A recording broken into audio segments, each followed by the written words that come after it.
funny. So I'm the first speaker, and I had to tell myself, okay, I have to start getting used to being first. I actually don't know how to start my speech right now or what I want to share.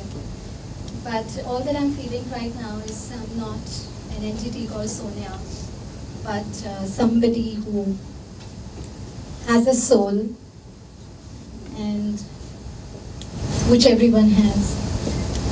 So when you listen to me, or when you listen to this soul, forget about what I did in life or what I achieved. Forget about the introduction given. And try to connect with your own soul and listen from that breath. Well, I will try to share my life more chronologically. And when I was thinking about the chronological order of how things happened in my life, I realized there is no chronology at all. Life is always a conspiracy. Life is always spiraling. And life is always in circles. And so whatever I share today is not that I lived in the past, it's something that I'm still living inside me. So in 1986, when I was precisely around 4 years of age, it's very uncanny, I remember this particular incident so well. I was about 4 years of age, living on the 3rd story, and that time, the homes basically had a simple gallery with the grills, and then it was open up. And so it was around 8 o'clock in the evening, and I had just come from my night school, and I was just looking at the children playing down. And I was kneeling down, holding those rods. And when you're sitting and when you're looking down, you can see things at certain distance.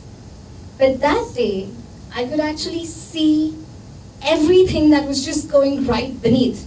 I could see what was happening on the ground floor, on the 1st floor, on the 2nd floor, and it was the vision that was so strongly running in my head.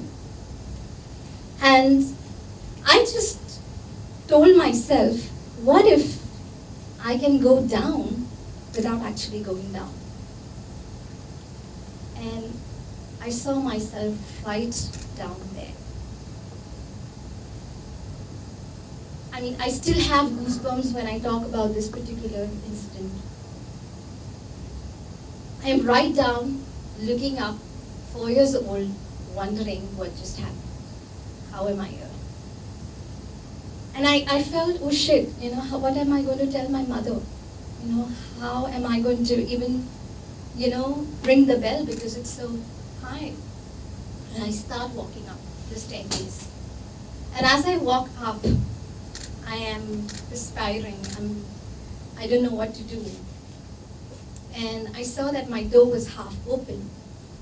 I sneak inside the door, and my mother is standing right in front of me. She doesn't look at me.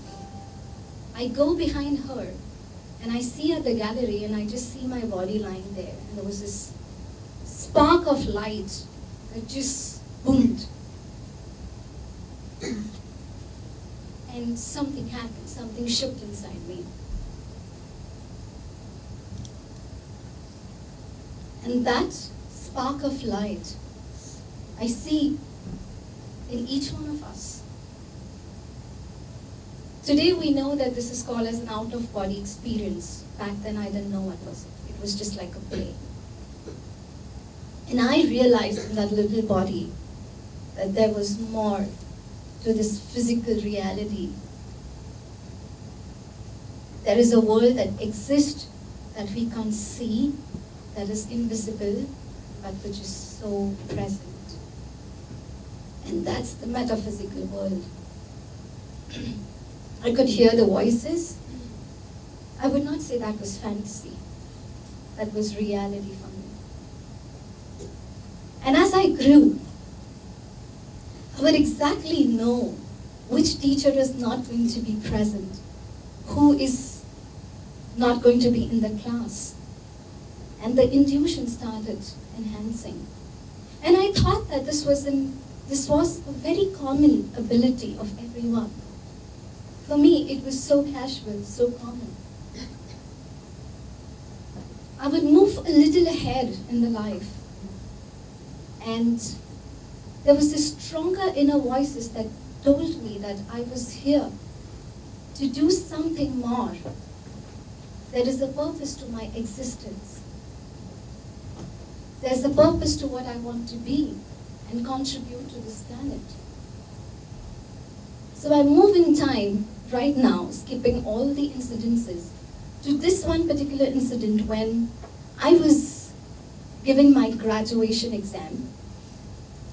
And I had suffered a lot of depression because there were two things that I wanted to do. One was to either become a nun or either to become a playback singer. And back then, I realized after meeting a nun that I really don't want to renounce something. I don't want to renounce life which I am yet to experience. And so nun was not happening and playback singing was not happening because back then we never had such resources. And so this feeling that who I am and what I want to do and what is it that the inner voice is telling me. And when I was giving my statistic paper in 2003, I was just about to write the paper and this inner voice grew inside me so intense that look, if you really want to know what you want to do, get off this paper. And I actually froze. I said, please, not now. Let me finish the paper. And trust me, I knew everything when I look at the question, but I just couldn't write. Are the 3 minutes done or the 3 minutes left? Left? Oh. No, take your time. So, and I had no choice but to leave my paper. I tie my paper and I go to my teacher and tell her. And she's looking at me, she's like, Sonia, this is it? And I said, no, this is just the beginning. And I drove out of my classroom and I cried. I literally cried, like going in the void and telling that you have to be now very precise why I am here on this planet. And it said that you are here to be the energy of love, as abstract as it could be. And I'm like, what do you mean by energy of love? It said that it's not like you falling in love with somebody or somebody falling in love with you, but the energy, when two people love, that love. And I was like, how? And it said by seva, by serving the humanity.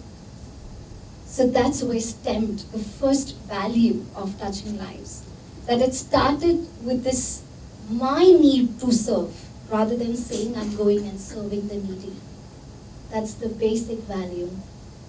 And since 12 years, this value, my need, is not yet over. And since then, Touching Lives started as an organization.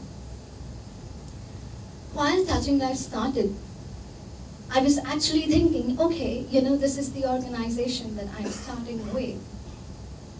How would I make sure that when I die, the work continues?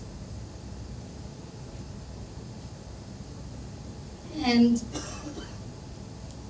again, this voice said that everything you need to let it work, even after you die, is all inside you. The resources are right inside you. I needed money to register Touching Lives.